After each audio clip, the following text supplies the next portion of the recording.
बिस्मिल्लाहिर्रहमानिर्रहीम अस्सलाम वालेकुम। आप मेरा यूट्यूब चैनल देख रहे हैं। Welcome to my YouTube channel. FPSC में जो एसएसटी की जॉब अनाउंस हुई है 17 स्केल की, उसकी टेस्ट प्रिपरेशन के वाले से लेक्चर नंबर 19 आज हमने पढ़ना है।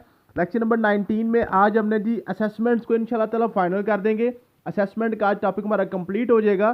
तो आज जो हमने असेसमेंट के वाले से पढ़ना है वो हमने पढ़ना जी characteristics of classroom assessment, role of assessment. उसके बाद आज हम पढ़ेंगे प्रिंसिपल ऑफ क्लासरूम असेसमेंट, फिर रिलायबिलिटी के जो असेसमेंट कौन सी असेसमेंट रिलायबल होता है, मींस के कौन सी असेसमेंट ऐसी है जिसके ऊपर आप रिलाई कर सकते हैं, जिसको एक्सेप्ट किया जाता है, एक्सेप्टेंस कैसे होती है असेसमेंट की।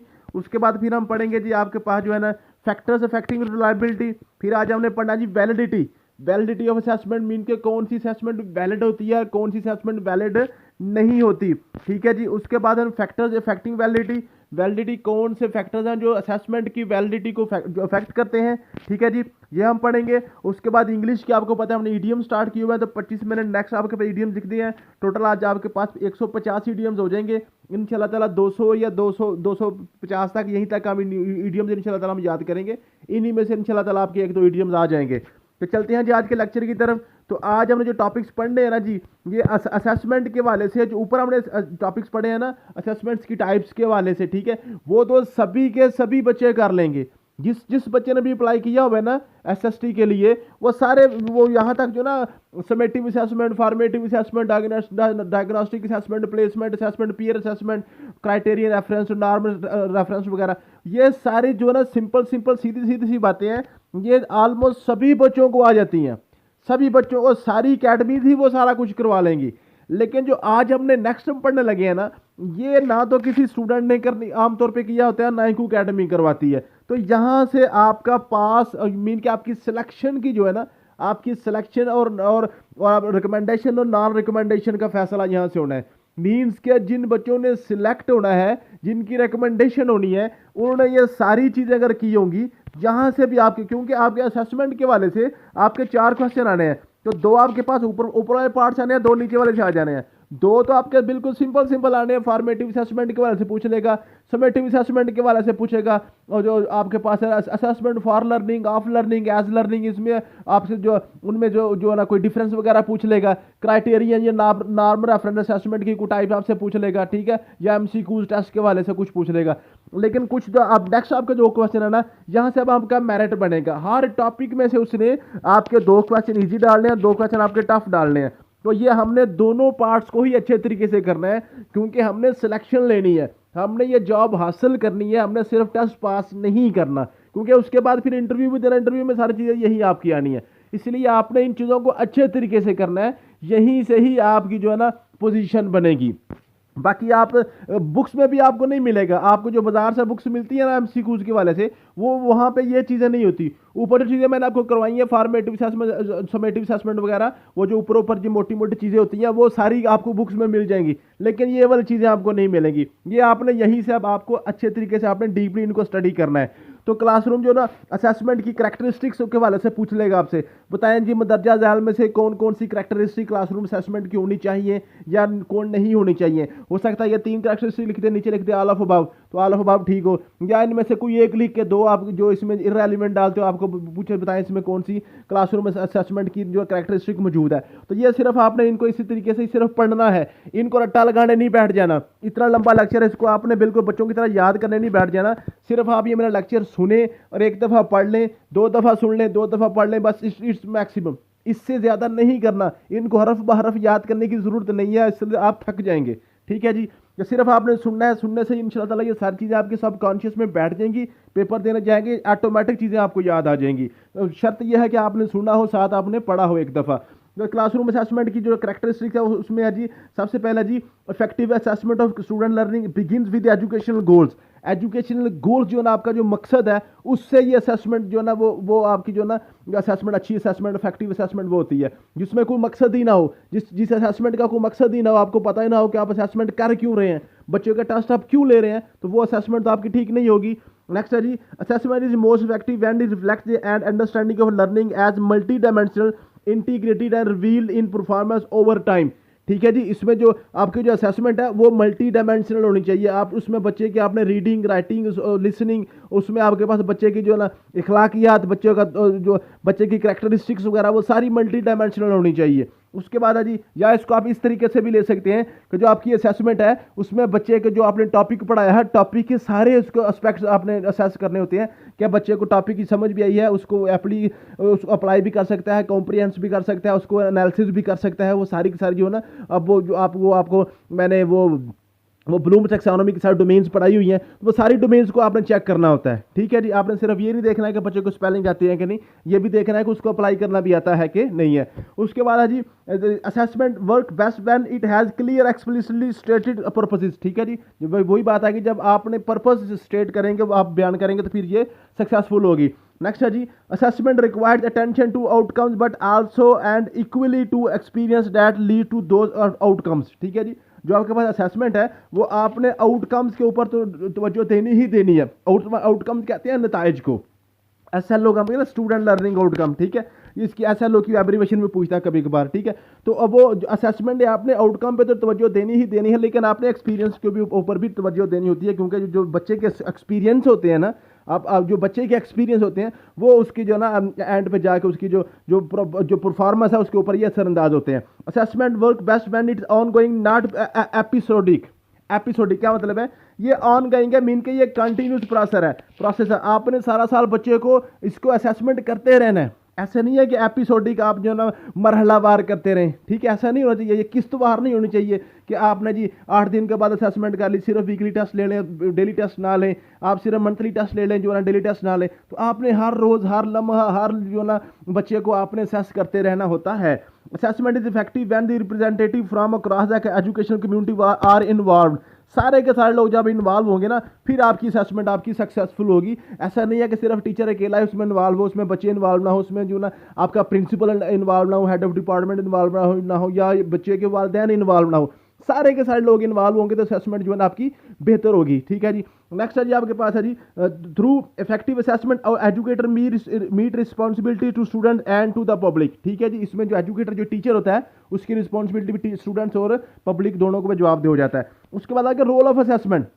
असेसमेंट का रोल क्या होता है? वो है जी, वो ये भी आपने सिर्फ पढ़ने हैं, समझने हैं। इनमें से आपको 2-3 पॉइंट लिख के वो आप MCQs बना लेगा। Teaching and learning are reciprocal process. क्या मतलब है? टीचिंग और लर्निंग जो है ना, ये एक दूसरे के रेसिप्रोकल है, एक दूसरे के उलट है। ठीक है। जो बंदा टीच कर रहा है ना, टीचर और स्टूडेंट जो ना, देखे ना, टीचर ऐसे जो ना आपकी जो ट्रैफिक है वो फ्लो कर रही होती है ऊपर से नीचे की तरफ, और जो लर्न होता है ना वो नीचे से आप ऊपर की तरफ जा रहे होते हैं। ठीक है जी। तो टीचिंग और लर्निंग जो है ना, जो ये रेसिप्रोकल प्रोसेस होते हैं। लेकिन जो आपके पास जो असेसमेंट है ना, जो असेसमेंट है, असेसमेंट दोनों के साथ डील करती है। असेसमेंट दोनों के साथ डील करती है। अब क्वेश्चन यहाँ पे ये बनेगा, बताएं जो आपकी असेसमेंट है ये टीचिंग के रिलेटेड है कि लर्निंग के रिलेटेड है? बच्चे आमतौर पे इसको लर्निंग के रिलेटेड टिक कर जाते हैं, हालांकि ये दोनों के रिलेटेड है। क्या जी? Assessment components depend deal how students are learning and how well teacher is teaching. Teacher अच्छा टीच कैसे कर रहा है, टीचर किस हद तक अच्छा टीच कर रहे हैं, और लर्नर किस हद तक अच्छा लर्न कर रहा है। असेसमेंट दोनों की असेसमेंट होती है। ठीक है जी, समझ आ गई है? तो इसमें दोनों इन्वॉल्व होते हैं। अब रोल क्या है असेसमेंट का? It fulfill student expectation. Student के एक्सपेक्टेशंस को फुलफिल करती है आपकी जो असेसमेंट है। It use to motivate students को मोटिवेट करती है। ठीक है, ये मोटिवेशन का भी रोल इसका होता है। फिर it provides opportunity to remedy mistakes को आप ठीक करने का भी मौका देती है। आपको पता है फॉर्मेटिव असेसमेंट होती है। It indicates readiness for progression. Assessment serve as diagnostic tool भी करती है। ठीक है जी। Assessment enable grading and degree classification को भी एनेबल करती है। Assessment work as performance indicated for students की जो परफॉर्मेंस उसको इंडिकेट भी करती है। It use are performance indicator for teacher की परफॉर्मेंस को भी इंडिकेट करती है, और आपकी इंस्टीट्यूशन की परफॉर्मेंस को भी इंडिकेट करती है। जो असेसमेंट है, असेसमेंट सिर्फ ये नहीं कहती कि सिर्फ बच्चा क्या पढ़ रहा है, उसने क्या परफॉर्म किया है, बल्कि असेसमेंट में आपके टीचर की परफॉर्मेंस का पता चलता है कि टीचर कितना अच्छा था। ठीक है, अब देखें ना, अब आपको मैं FPSC SST की तैयारी करवा रहा हूँ, आप में से कितने लोग पास होंगे? वो जो रिजल्ट होगा वो एक तो आपका इंडिविजुअल भी होगा, कौन बच्चा फेल हुआ कौन बच्चा पास हुआ है, एक मेरा भी रिजल्ट होगा, टीचर का रिजल्ट होगा, और एक मेरे चैनल का रिजल्ट हो गया कि मेरे चैनल के ऊपर जनाब जो एफपीएससी में एसएसटी की जॉब आई थी। आपको पता है ना कि एक ही वक्त में काफ़ी सीटों की तैयारी हो रही होती है मेरे चैनल के ऊपर, है ना। जैसे अभी मैं एक्साइज इंस्पेक्टर की तैयारी भी करवा रहा हूँ, असिस्टेंट एसएनजीएटी की करवा रहा हूँ, इंटेलिजेंस ऑफिसर की हो रही है। तो हमने क्या करना था, एज इंस्टीट्यूशन एज ए पूरा चैनल की इसकी भी कारकर्दगी देखी जाएगी। जनाब इसने इतनी सीटों की तैयारी करवाई थी, उनमें से कितने बच्चे जो है ना पास हुए हैं, ठीक है। या स्कूल के लेवल देख लें, स्कूल की जिसकी पोजीशन आती है उस पोजीशन में बच्चे की पोजीशन भी होती है, टीचर की पोजीशन भी होती है, और उसका स्कूल की भी पोजीशन होती है। असेसमेंट सभी को साथ डील करती है। Assessment facilitate learning in one way और अदर, ठीक है जी। जो लर्निंग या उसमें उसको ये लर्निंग में असेसमेंट जो मददगार होती है। उसके बाद principal of classroom assessment, classroom assessment का प्रिंसिपल ये इंपॉर्टेंट है। इस पैराग्राफ से पेपर में क्वेश्चन आप आने के ज़्यादा चांसेस हैं। वो पूछेगा कि बताएं जी असेसमेंट के जो ना प्रिंसिपल कौन कौन से होते हैं। असेसमेंट शुड बी फॉर्मेटिव, आपको पता है असेसमेंट का काम ही आपकी परफॉर्मेंस को बेहतर बनाने के लिए होती है। ये जजमेंटल नहीं होती। ये आपको जो है ना इसने आपको ग्रेड्स या आपके जो है ना नंबर्स वगैरह या डिग्री इसने अवार्ड नहीं करनी होती। वो आपकी किस में होती है, वैल्यूएशन में होती है। असेसमेंट में आपकी बेहतरी के लिए ये फॉर्मेटिव ही होनी चाहिए। उसके बाद शुड डिटरमाइन प्लानिंग, प्लानिंग को डिटरमाइन करे असेसमेंट आपकी। Assessment should serve teaching, should serve learning, ये लर्निंग को भी सर्व करे, उनको भी मदद करे और टीचिंग को भी मदद करे, ठीक है जी। ये दोनों बार बार ये बातें आ रही हैं, टीचिंग और लर्निंग दोनों के साथ इसका रोल होता है। ये क्वेश्चन पूछा जाता है बार बार। फिर आपके पास है जी assessment should be curriculum driven, ठीक है जी। जो करिकुलम है ना, जो आपका जो निसाब है उसका ड्रिवन, उसको मुकम्मल करे, ठीक है। ऐसा ना हो कि ये असेसमेंट जो है ना आपकी करिकुलम को जो है ना वो रोकती रहे, आपका सिलेबस ही ना पूरा होने दे। ऐसा नहीं होना चाहिए, ठीक है। असेसमेंट ऐसी होनी चाहिए कि आप असेसमेंट भी साथ साथ कर रहे हैं, साथ पढ़ाएं भी। ऐसा ना करें कि जनाब टीचर आए हो कहे जी आज मैं टेस्ट लेना, आज मैं आगे नहीं पढ़ाऊंगा, ऐसा नहीं होना चाहिए। ये असेसमेंट जो है ना करिकुलम ड्रिवन होना चाहिए। असेसमेंट शुड भी इंटरएक्टिव, इंटरएक्टिव होनी चाहिए। असेसमेंट में इंटरेक्शन होना चाहिए, स्टूडेंट और स्टूडेंट दोनों को पता हो। ऐसा ना टीचर जो है ना वो अकेले असेसमेंट करता है फिर बच्चे को बताए ना कि जनाब आपकी क्या फॉल्ट्स हैं, क्या आपके डूज एंड डोंट्स वगैरह आपने कौन कौन से हैं, आपके पास हार्ड एरियाज कौन कौन से हैं। उसके बाद जी असेसमेंट शुड भी teacher student centred.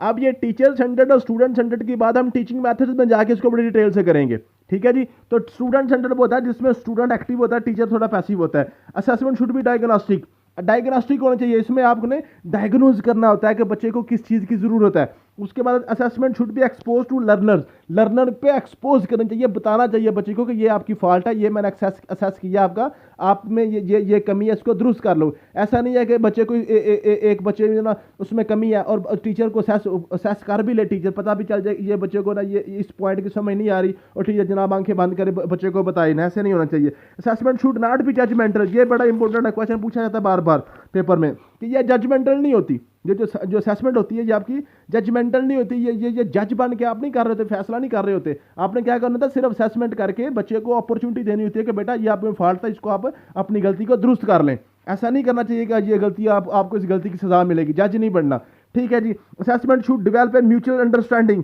Assessment should lead to learners autonomy. Autonomy का क्या मतलब है, लर्नर्स की ऑटोनॉमी को जनाब इसको लीड करना चाहिए। मीन्स के असेसमेंट के बाद लर्नर को खुद पता चलना चाहिए सेल्फ असेसमेंट में उसकी क्या क्या गलतियां हैं, क्या उसने सीखा है, नेक्स्ट उसने इसको क्या करना है, वो ऑटोनॉमी पे चला जाए, खुद ऑटोमेटिक वो खुद ही अपनी असेसमेंट करके अपनी गलतियां दुरुस्त करने की कोशिश करे। Assessment should involve reflective teaching, reflective teaching में इन्वॉल्व होनी चाहिए, ठीक है जी। तो ये आपके पास असेसमेंट है। उसके बाद है रिलायबिलिटी।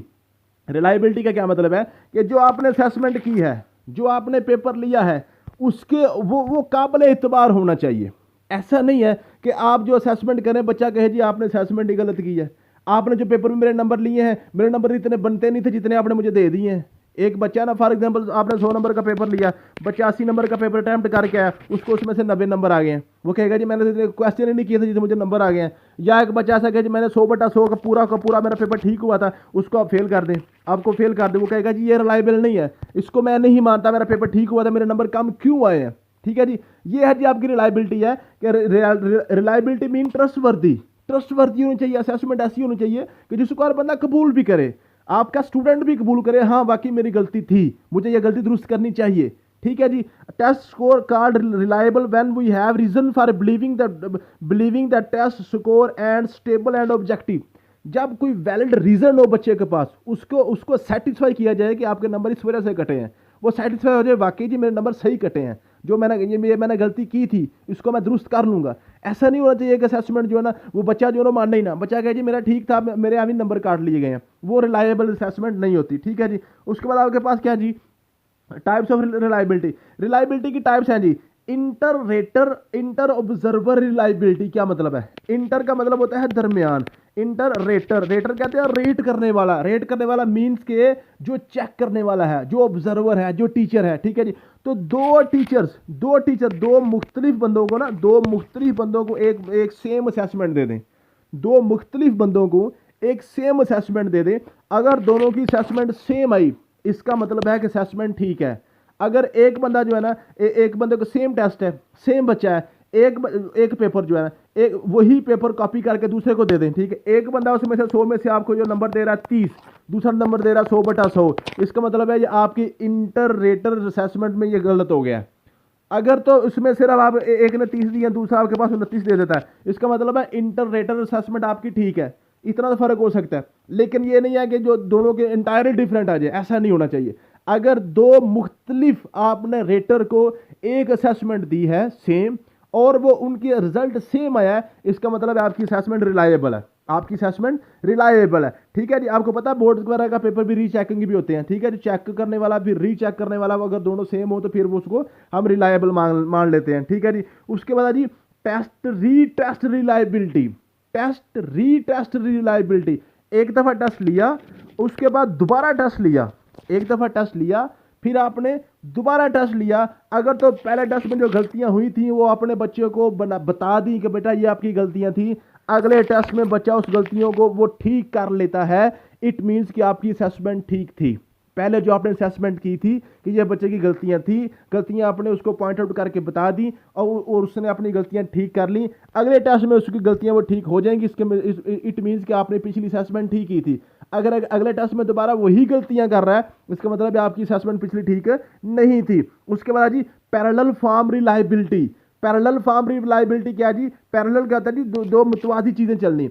आप दो एक जैसे टेस्ट बना लें, दो एक जैसे टेस्ट बनाए मींस के आप क्या करें, आपने फॉर एग्जांपल आपने मैथमेटिक्स में ना आपने एक में क्वेश्चन डाल दिया 2+2 और दूसरी तरफ आपने डाल दिया जी आपने बोला 2+3। आप देखें ना दोनों में कंसेप्ट सेम है, सिर्फ जमा करना है, सिंगल डिजिट जमा का क्वेश्चन है, सिर्फ स्टेटमेंट चेंज कर दी है। ठीक है।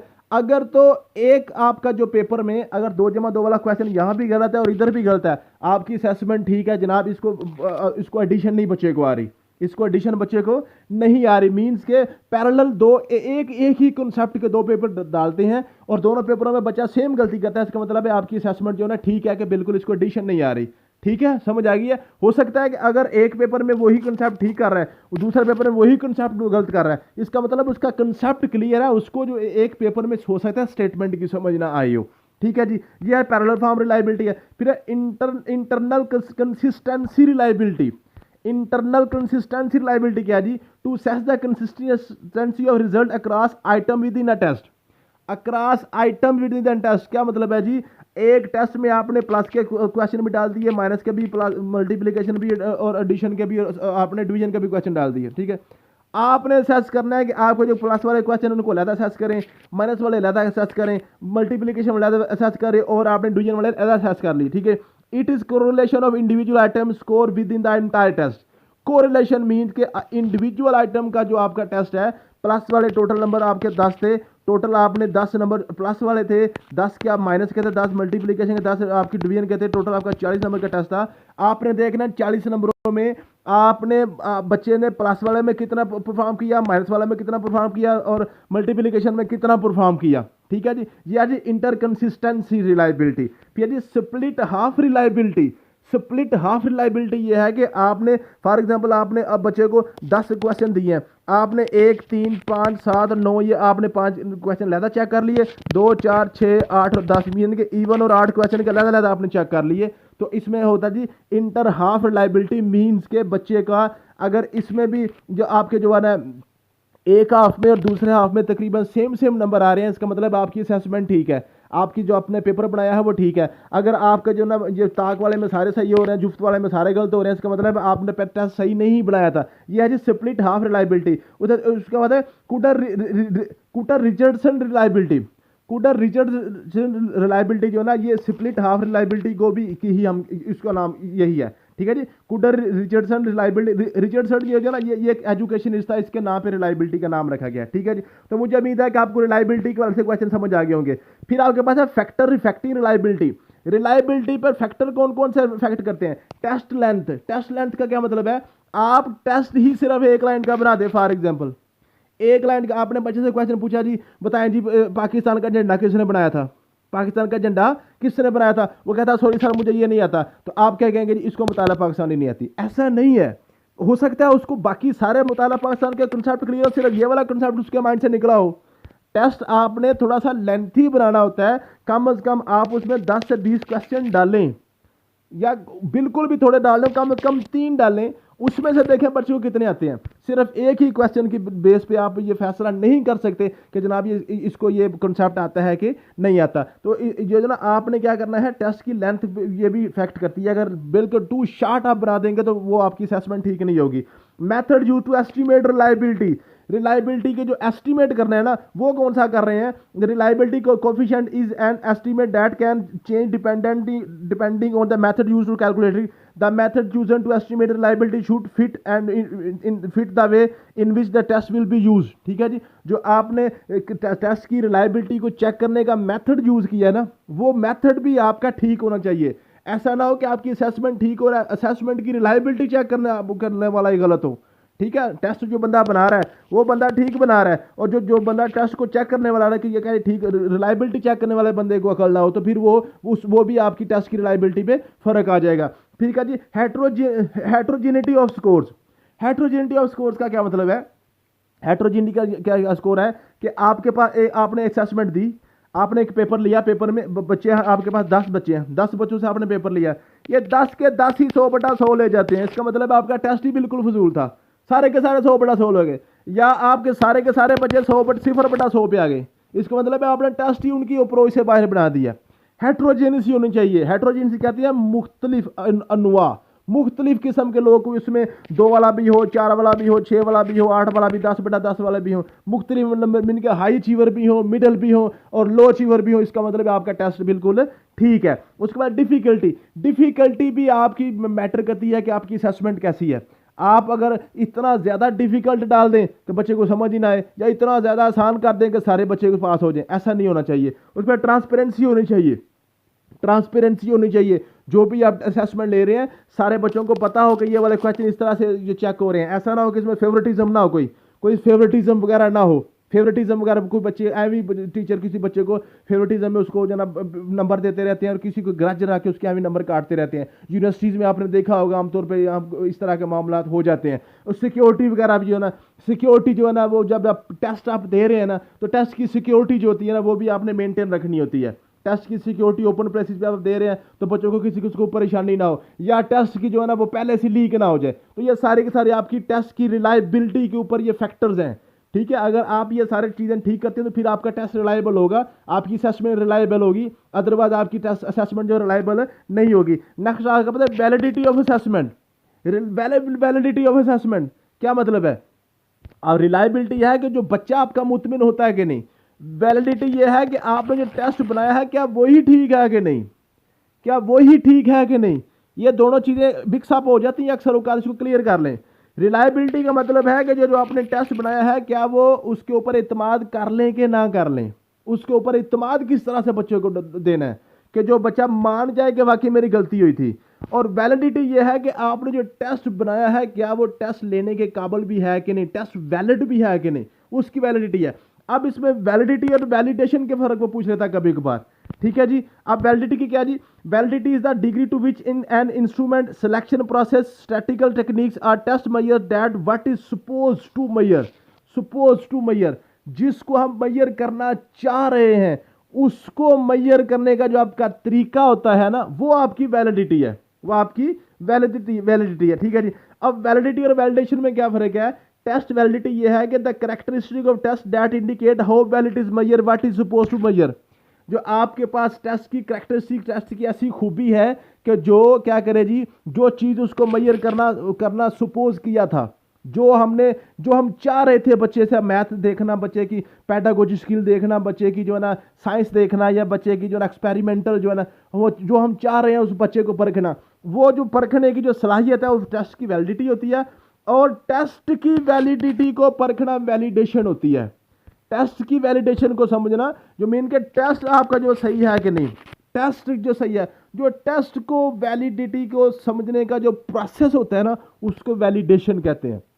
वैलिडिटी जो है ये टेस्ट की एक करैक्टरिस्टिक है, टेस्ट की एक खूबी है, और जो वैलिडेशन है वो टेस्ट को परखने का प्रोसेस है। ये आपने क्लियर कर लेनी है बात, ठीक है जी। और मेथड ऑफ मेजरिंग वैलिडिटी, जो आपके पास टेस्ट है उसको वैलिडिटी उसकी मेजर करने की, क्या वो टेस्ट कैसा है, जो आपने टेस्ट लेना है। फॉर एग्जांपल आपका टीचर टेस्ट बना के आपके पास लेके आते हैं, आप प्रिंसिपल हैं तो प्रिंसिपल देखेगा क्या ये जो टीचर टेस्ट लेने आ रहा है, जो पेपर सेटर ने पेपर सेट किया है, क्या मैं क्लास में भेजूं, ये पेपर सही है, ये इसको पेपर में क्लास में भेजना चाहिए, क्या इससे हमारे बच्चों को फायदा होगा कि नहीं। उसके आपने कौन कौन से इंडिकेटर देखने वो आपने देखना जी। कंटेंट वैलिडिटी, जो इसके अंदर कंटेंट है क्या वो वैलिड है, क्या वो ठीक है। Face validity, face validity, face validity है is an estimate of whether a test appear to measure a certain criteria, जो आपके पास जो आपने क्राइटेरिया सेट किया हुआ है, क्या ये उसके मुताबिक उसको मेजर कर लेगा। ये जो टेस्ट है, हमने टेस्ट रखा हुआ जी 40 नंबर का टेस्ट है, और इसमें हमने रखा हुआ जी आप हमारा 15 नंबर वाला बच्चा पास होगा, क्या ये जो 15 नंबर का हमने क्राइटेरिया रखा हुआ है, क्या उस क्राइटेरिया को ये मीट करता है। ये फेस वैलिडिटी है। उसके बाद है करिकुलर वैलिडिटी। करिकुलर वैलिडिटी, क्या ये टेस्ट आप लेने जा रहे हैं हमारे निसाब के अंदर से ही है, को बाहर से तो नहीं, आउट ऑफ कोर्स तो नहीं डाल दिया। कंस्ट्रक्ट वैलिडिटी, कंस्ट्रक्शन ठीक हुई है, बनाया ठीक है इसको, कंस्ट्रक्शन इसकी ठीक है, ठीक है जी। उसके बाद जी मतलब कन्वर्जेंट वैलिडिटी, कन्वर्जेंट वैलिडिटी क्या जी आपके पास है, जो आपके पास convergent validity refers to degree to which measure correlated with other measure that is theoretically predicted to correlate with. Theoretically जो हमने पढ़ाया हुआ है क्या उसके साथ ये रिलेट कर रहा है कि नहीं, ठीक है जी। ये आपके पास कन्वर्जेंट वैलिडिटी है, ठीक है। उसके बाद आपके पास है discriminant validity. Discriminant validity describe the degree to which the operationalization does not correlate with other operationalization that is theoretically should not be correlated with it.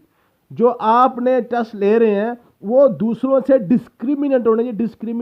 Discrimination कहते हैं जी, जो दूसरे मुख्तलिफ चीज़ें होती हैं, मुख्तलिफ चीज़ें होनी चाहिए दूसरे टेस्ट से, ये मुख्तलिफ होना चाहिए। ऐसा नहीं होगा कि एक ही तरह के टेस्ट रोज लेते जाएं, ऐसा नहीं होना चाहिए। क्राइटेरियन वैलिडिटी, क्राइटेरिया जो आपने सेट किया हुआ है वो उसको उसके लिहाज से, क्या जो ना आपने 15 नंबर जो 40 नंबर का पेपर आपने लिया हुआ है, क्या 40 के 40 बच्चे इसमें अटैम्प्ट कर सकते हैं कि नहीं, ठीक है जी। क्राइटेरिया जो हमने रखा हुआ है, criteria validity evidence involve the correlation between the test and criteria variable. जो आपने टेस्ट लिया है और जो क्राइटेरिया सेट किया हुआ है उनके दरमियान रिलेशन होना चाहिए। उसके बाद है concurrent validity, it determined using other existing similar test which have been known to valid as comparison to a test belonging. क्या जी, जो आपने इससे पहले जो वैलिड टेस्ट लिए हुए हैं, फॉर एग्जाम्पल आज आप चौथा टेस्ट दे रहे हैं, इससे पहले 3 टेस्ट पहले आपके हो चुके हैं, वो तीनों टेस्ट आपके वैलिड थे। आपने देखना ये जो चौथा टेस्ट है उनके साथ इसको रिलेट करके देख लें, अगर ये भी उनके सही है इसका मतलब है ये भी ठीक है, ये भी वैलिड है। आपने वैलिडिटी टेस्ट के साथ इसका रिलेशन करके देख लें, जो पहले आपके सक्सेसफुल टेस्ट हो चुके हैं उनके साथ इसको रिलेट कर लें, आपको पता चल जाएगा ये ठीक है कि गलत है। प्रिडिक्टिव वैलिडिटी भी, प्रिडिक्टिव वैलिडिटी क्या होती है जी, predictive validity assures how well the test predict some future behaviour of examinee. Examinee कहते हैं जो पेपर दे रहा है, जो पेपर दे रहा है, इस टेस्ट के बाद आप ये प्रिडिक्ट कर सकेंगे क्या ये बच्चा जो है नेक्स्ट कामयाब हो जाएगा कि नहीं, अभी इसको इस क्लास में 1 साल और लगवाना चाहिए या नहीं, या इसको पास करके अगली क्लास में प्रमोट करें और ये अगली क्लास ये क्लियर हो जाएगा, चल जाएगा, उसकी प्रिडिक्ट आप कर सकें। ये आपके पास वैलिडिटी होनी चाहिए टेस्ट के अंदर, ये टेस्ट के अंदर इतनी जो है ना इसमें इतनी पावर होनी चाहिए कि टेस्ट ये प्रेडिक्ट कर सके। उसके बाद फैक्टर इफेक्टिंग वैलिडिटी, जो आपके पास फैक्टर्स है ना वो वो कौन से फैक्टर हैं जिससे आपकी वैलिडिटी मुतासर होगी। Instruction to take a test, अगर आपने जो हदायत दी होती है ना पेपर के ऊपर कि आपने टेस्ट को कैसे कैसे सॉल्व करना है, जैसा पीपीएससी का पेपर देने जाते ऊपर सबसे ऊपर लिखा होता है आपने सिर्फ ब्लैक मार्कर यूज करना है, आपने क्या करना है जी वो जो दायरा मुकम्मल फिल करना है, इसमें नेगेटिव मार्किंग होगी, 90 मिनट टाइम होगा, 100 नंबर का पेपर होगा, सारी की सारी इंस्ट्रक्शंस दी होती हैं। अगर ये आपकी इंस्ट्रक्शन बिल्कुल क्लियर हैं, ठीक है, बच्चे को समझ आ रही है, तो आपकी टेस्ट की वैलिडिटी ठीक है। अगर आपने इंस्ट्रक्शन ही इतनी मुश्किल अंग्रेजी डाल दी हुई है, इतनी मुबहम आपने लैंग्वेज इस्तेमाल की हुई है, बच्चे को इंस्ट्रक्शन की ही समझ ना आए, बच्चे को पता ही ना लगे कि उसमें आपने जो आपका 100 नंबर का पेपर है 90 मिनट में ख़त्म करना है, बच्चा ये समझ रहा हो कि मेरे पास 24 घंटे का टाइम है, जब मर्जी इसको मैं मुकम्मल करूँ, ये आपके फिर टेस्ट आपका वैलिड नहीं होगा। आपने टेस्ट के ऊपर उसकी क्लियर इसकी इंस्ट्रक्शन लिखनी होती है। फिर है जी डिफ़िकल्ट लैंग्वेज स्ट्रक्चर। अगर आपने लैंग्वेज इतनी मुश्किल डाल दी है, लैंग्वेज ही इतनी मुश्किल डाल दी है उसमें कि बच्चा जो है ना वो पढ़ ही ना सके, वो पढ़ ही ना सके। जैसे सिनोनिम एंटोनिम आते हैं PPSC FPSC में, वो पढ़ ही नहीं जाते, पता नहीं कहाँ से आ जाते हैं। ठीक है जी, तो ये ऐसा नहीं होना चाहिए। उसके बाद inappropriate level of difficulty. Inappropriate level of difficulty क्या जी, आप 5वीं जमात के बच्चे का टेस्ट ले रहे हैं और उसमें कंटेंट आप डाल देते हैं 10वीं जमात का, उसका लेवल ही नहीं देखते। आपने क्या किया, आप FPSC पेपर ले रहा है जी, उसमें जो मैट्रिक क्लास का कोई टेस्ट है, मैट्रिक लेवल की कोई सीट है ना, फॉर एग्जांपल आप किसी कांस्टेबल का टेस्ट दे रहे हैं और कांस्टेबल मैट्रिक वाले बच्चे सारे उसमें अप्लाई किया हुआ है और उसमें वो डाल देते हैं MPhil का सिलेबस। ऐसा नहीं होना चाहिए। उसका जो ना लेवल जो है ना वो इनअप्रोप्रिएट होगा तो आपका टेस्ट जो है ना वैलिड नहीं रहेगा। पर पुअरली कंस्ट्रक्टेड टेस्ट आइटम, जो टेस्ट आइटम्स है ना, टेस्ट के अंदर जो आइटम्स मीन के जो आपने क्वेश्चन बनाए हुए हैं वो कंस्ट्रक्शन उनकी सही नहीं हुई, पुअरली कंस्ट्रक्टेड है। ठीक है जी, वो मीन के आपके पास जो क्वेश्चन है उसके जो आपके ऑप्शंस लिखे हुए हैं वो ऑप्शंस ही क्लियर नहीं है, वो ऑप्शंस ही क्लियर नहीं है। ठीक है, या उसमें उसके अंदर ऐसे ऑप्शन है जिसमें कोई आपका ऑप्शन करेक्ट है ही कोई नहीं कोई ऑप्शन करेक्ट ही कोई नहीं है, सारे के सारे गलत ऑप्शन डाल दिए हुए हैं, या सारे के सारे जो है ना दुरुस्त ऑप्शन डाल दिए हुए हैं, ऑल ऑफ अबव का ऑप्शन नहीं दिया, या सारे के सारे गलत आपने डिस्ट्रक्टर डाल दिए हुए हैं और नन ऑफ दीज का ऑप्शन ही कोई नहीं दिया। तो ये इसको पुअरली कंस्ट्रक्टेड नहीं होना चाहिए। एम्बिग्विटी इन आइटम स्टेटमेंट, जो आपकी स्टेटमेंट है, जो आपका क्वेश्चन है, उसमें उबहाम नहीं होना चाहिए, अबहाम नहीं होना चाहिए, एम्बिग्विटी नहीं होना चाहिए। वो स्टेटमेंट आपकी क्लियर होनी चाहिए, बच्चे को पता चले एग्जामिनर मुझसे क्या पूछ रहा है। Length of the test, test की जो लेंथ है ना वो मैटर करती है। इतना लंबा टेस्ट ना दे दें कि बच्चा लिख लेके थक जाए, और इतना छोटा भी ना दे दें इतना छोटा भी ना दे दें कि आप उसको जज ही ना कर सके। तो लेंथ जो है ना वो भी आपकी अप्रोप्रिएट होनी चाहिए। Improper arrangement of items, items जो है ना आपके जो क्वेश्चन है उनको अरेंज ही नहीं सही तरीके से किया गया सॉरी, उसको अरेंज ही नहीं सही तरीके से किया। अगर अरेंजमेंट पूरा होगी तो फिर भी आपके जो है ना ये आपके पास है, ये आपके टेस्ट वैलिड नहीं होगा। अरेंजमेंट कैसे होती है, पहले आसान क्वेश्चन डाले जाते हैं, फिर आपके पास जो है ना मुश्किल डाले जाते हैं, फिर आसान, फिर मुश्किल, ऐसे नहीं होना चाहिए स्टार्ट में सारे मुश्किल सवाल सारे स्टार्ट पे डाल दे, बच्चा स्टार्ट पे डर जाए, वो आगे क्वेश्चन पढ़े ही ना, ऐसे नहीं होना चाहिए। Identifiable pattern of answers, answer का जो पैटर्न है ना वो आइडेंटिफाइबल होना चाहिए, आइडेंटिफाई कर देना चाहिए कि आपने इस तरीके से आंसर देना है। ऐसे ना हो कि आपने बच्चे को पता ही ना हो कि ये जो मुझे स्टेटमेंट दी हुई है ये कितने नंबर का क्वेश्चन है। क्वेश्चन क्या क्या आपको पता लिखा होता है, 2 नंबर का क्वेश्चन है, ये 4 नंबर का क्वेश्चन है, ये 8 नंबर का क्वेश्चन है। इससे बच्चे को अंदाजा हो जाता है कि मैंने कितनी लाइनें लिखनी है, ये आपके पास है ना आइडेंटिफाइबल पैटर्न ऑफ आंसर्स होना चाहिए। ठीक है जी, तो ये आपके पास यहाँ पर आपकी असेसमेंट वाला टॉपिक खत्म हुआ। ये आपके पास इंग्लिश के 25 आपके पास जो है ना जी ईडियम्स हैं। अब बच्चे कह रहे थे थोड़ा सा इसको रोका करें ताकि हमने इसका जो ना स्क्रीनशॉट लेना होता ले लें जी, ये लें, मैंने रोक दिया था। ठीक है, अब ये भी मैंने रोक दिया, इसको आप स्क्रीनशॉट लेना है तो ले लें। थैंक यू सो मच, मिलते हैं नेक्स्ट वीडियो में, अल्लाह हाफिज़।